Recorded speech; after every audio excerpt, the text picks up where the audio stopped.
మీ అందమైన ప్రయాణం ప్రారంభించండి. 49 మీ తల్లిదండ్రులు కావాలనే కలలను సాకారం చేయడానికి సహాయపడుతుంది.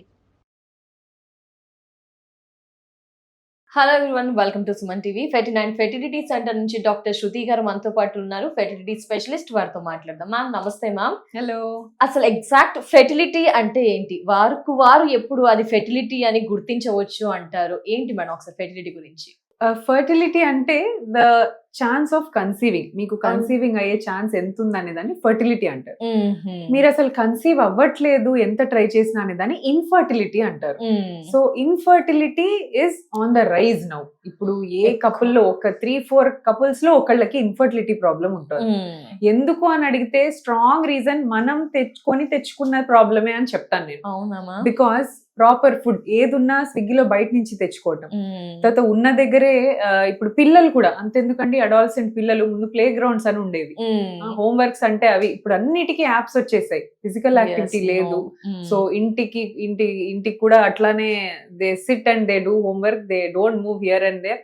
సో ఫిజికల్ యాక్టివిటీ లేక అదే కంటిన్యూ అయిపోతుంది. పెద్దవాళ్ళు అయ్యేసరికి నో ఎక్సర్సైజ్, ప్రాపర్ ఫుడ్ ఉండట్లేదు, హోమ్ ఫుడ్ తినకుండా బయట ఫుడ్ తింటున్నారు. There are many things which are mixed in outside food. Oil సరిగ్గా ఉండవు, and there is Ajinomoto which is main cancer causing ingredient. తర్వాత యూజ్ ఆఫ్ ప్లాస్టిక్స్ అండి. Tiffin box చిన్న పిల్లలకి వేడి వేడి అన్నం ప్లాస్టిక్ డబ్బాలో పెట్టిస్తారు. There is a dangerous chemical called bisphenol A. ఈ బీపీఏ గనక వేడి వాటర్ లో, వేడి ఫుడ్ లో కానీ రిలీజ్ ప్లాస్టిక్ కి టచ్ అయిందంటే అది విదిన్ 15-20 మినిట్స్ లో రిలీజ్ అయిపోతుంది. And you're ingesting it. ఇవన్నీ కూడా మీ ఓవరీస్ లో తర్వాత పీసీఓడి రావడానికి, మెన్ లో స్పర్మ్ కౌంట్ తగ్గడానికి ఇదంతా కారణం. అంటే డే బై డే అలా పెరుగుతూ ఉందంటారా? ఎట్ ఏ టైం ఉంటుంది అంటారా మన result? No, it is a chronic cumulative effect. So మెల్లిగా if you do it for continuous amount of time, అదే మీ ఓవరీస్ ని, స్పర్మ్స్ ని ఎఫెక్ట్ చేసే ఛాన్స్ ఉంటది. So and the environmental pollution వల్ల కూడా you inhale that. And lot of females లో అయితే కొంతమంది హెవీ మేకప్ ఉంటది, హెవీ మేకప్ వేసుకుంటారు, అండ్ దే హెవీ లిప్స్టిక్స్ ఇవన్నీ పెట్టుకుంటారు. So these are all phthalates and parabens ఉన్న కాస్మెటిక్స్ అన్నమాట. ఈ ఇన్హలేషన్, ఈ ఇంజెక్షన్ వల్ల కూడా it can affect the ovaries. So life style changes, activity లేకపోవటం, నిద్ర సరిగ్గా లేకపోవటం. మన బాడీ రోజంతా వర్క్ చేసి స్లీప్ లోనే రిపేర్ అయ్యి నెక్స్ట్ డేకి ప్రిపేర్ అవ్వాలి.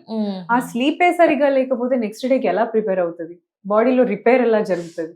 సో మన మెషిన్స్ కూడా కొంచెంసేపు ఆఫ్ చేసి పెడతాం. సో మనమైనా కూడా sleep of 6 to 7 hours continuous గా ఉండాలండి. That is a mandatory thing. You sleep for 2 hours in the morning, 2 hours in the afternoon. This doesn't work like that. Systems, repair mechanisms activate ayedi only after 6 hours of continuous sleep. So disrupted sleep unna kuda your body won't be repaired. So ivanni kuda ippudu karanaalu avutunnayi.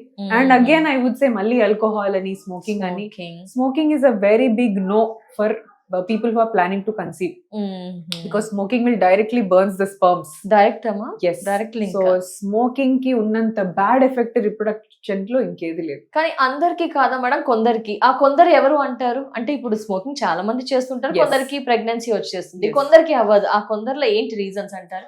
ఇదేనా అంటే they could be chronic smokers, or smoking వల్ల వచ్చిన ఇంకా 2-3 diseases. So దాని వల్ల chronic smokers లో మాత్రం ఈ ప్రాబ్లం రావచ్చు. ఎందుకంటే వాళ్ళకి నరాల వీక్నెస్ వచ్చేస్తూ ఉంటది, బ్లడ్ వెజల్స్ నారో డౌన్ అయిపోతాయి, బ్లడ్ వెజల్స్ టెస్టిస్ కి సరిగ్గా వెళ్ళదు, పెనిస్ కి సరిగ్గా వెళ్ళదు. సో వాళ్ళకి డిక్రీజ్డ్ ఇంట్రెస్ట్ అయిపోతుంది, అసలు ఇంటర్ కోర్స్ లో పార్టిసిపేట్ చేయాలనే ఇంట్రెస్ట్ కూడా తగ్గిపోతుంది. ఇది కూడా alcohol and smoking. yes madam. మరి ఫెర్టిలిటీ టెస్ట్ లో ఎప్పుడు చేయించుకోవాలి? వాళ్ళకి ఎప్పుడు డౌట్ వస్తే ఇమీడియట్ గా చేయించాలా? ఏం టెస్ట్లు చేయించాలి? ఏం టెస్ట్లలో ఏం తెలుస్తుంది అంటారు? సో ఫీమేల్స్ కి అయితే అండి, టు నో యువర్ ఫర్టిలిటీ మీకు ఒక స్కాన్ చేస్తారు, అల్ట్రాసోనోగ్రఫీ అంటారు.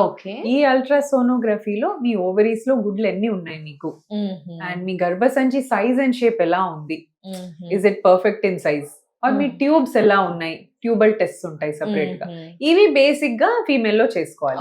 అలానే hormones, thyroid most important, thyroid hormone ఎట్లా ఉంది, ప్రొలాక్టిన్ ఎలా ఉంది, ఇవి చేస్తే చాలండి, నాట్ మచ్. మెన్ కి మాత్రం సింపుల్ గా ఒక స్పర్మ్ అనాలిసిస్ చెక్ చేసుకుంటే సరిపోతుంది. If they give a semen sample, 3 days gap ఉంచుకొని కలవకుండా వైఫ్ తో, ఆ 3 days గ్యాప్ ఉన్న సెమెన్ శాంపిల్ లో అయితే మీకు కౌంట్ గానీ మొటిలిటీ అన్ని పర్ఫెక్ట్ గా వస్తాయి అన్నమాట. సో మేల్స్ లో ఒక చిన్న టెస్ట్ ద్వారా అన్ని తెలిసిపోతాయి, ఫీమేల్స్ కి స్కాన్స్ ఉంటాయి, బ్లడ్ టెస్ట్లు అలా అన్ని ఉంటాయి అన్నమాట. సో ఈ 2 టెస్ట్లలో ప్రాబ్లం ఎక్కడ ఉంది రిపోర్ట్స్ ముందర పెట్టుకొని ఇద్దరిని ఒకేసారి అనలైజ్ చేయాలండి, అది ఇంపార్టెంట్. కపుల్ కాకుండా వైఫ్ ఫస్ట్ వస్తారు, నా అది బాగాలేకపోతే తర్వాత హస్బెండ్ ని తీసుకొస్తాను మేడం, ఎందుకంటే ఆవిడ హస్బెండ్ పిలవాలంటే భయం, వాళ్ళు రారు, వర్క్ లో ఉంటారంటారు. It's not that, it is a couple problem.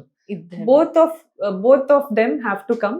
ఇద్దరిని ఒకేసారి ఎవాల్యుయేట్ చేస్తాం, ఎందుకంటే ఇట్ ఇస్ 50-50%. ఇప్పుడు మేల్ వల్ల 50% ప్రాబ్లమ్ సఫర్ అవుతున్నారు, ఫీమేల్స్ వల్ల. సో ఫస్ట్ మిమ్మల్ని చూసి మీరు బాగుంటే అట్లా that concept is not there now. So both of them have to come to the centre, get evaluated. Fast గా మనం ట్రీట్ చేయొచ్చు ఇద్దరు ఒకేసారి వస్తే. అండ్ కౌన్సిలింగ్ కూడా యాజ్ అ కపుల్ వింటేనే వాళ్ళకి ఒక ధైర్యంగా ఉంటుంది, they can support each other. Coming to PCOD madam, ఎందుకంటే చాలా మంది సఫర్ అవుతూ ఉన్నారు పీసీఓడి. ఈ 49కి వస్తే కనుక పీసీఓడిని మీరు ఎలా దాటి ప్రెగ్నెన్సీ ఇవ్వడానికి దారులు ఉన్నాయి అంటారు? సో పీసీఓడిలో మెయిన్ మెడిసిన్ ఎంత రోల్ ప్లే చేస్తుందో మీరు తినే డైట్ అండ్ ఎక్సర్సైజ్ అంతే రోల్ ప్లే చేస్తుంది. ఈక్వల్ అంటారా మేడం? ఇది ఈక్వల్, ఈవెన్ మోర్. ఇంకా డైట్ అండ్ ఎక్సర్సైజ్ ఇంకా ఎక్కువ రోల్ ప్లే చేస్తుంది అని చెప్పొచ్చు. So I give a personalised diet to each of my patients. PCOD ఉన్న వాళ్ళకి ఒక పర్సనలైజ్డ్ డైట్ ఇస్తాను, ఎలా తినాలి, ఏ టైం కి తినాలి, ఏమేం తినాలి అన్ని డీటెయిల్ గా చెప్తాను. And I will give them some exercises also.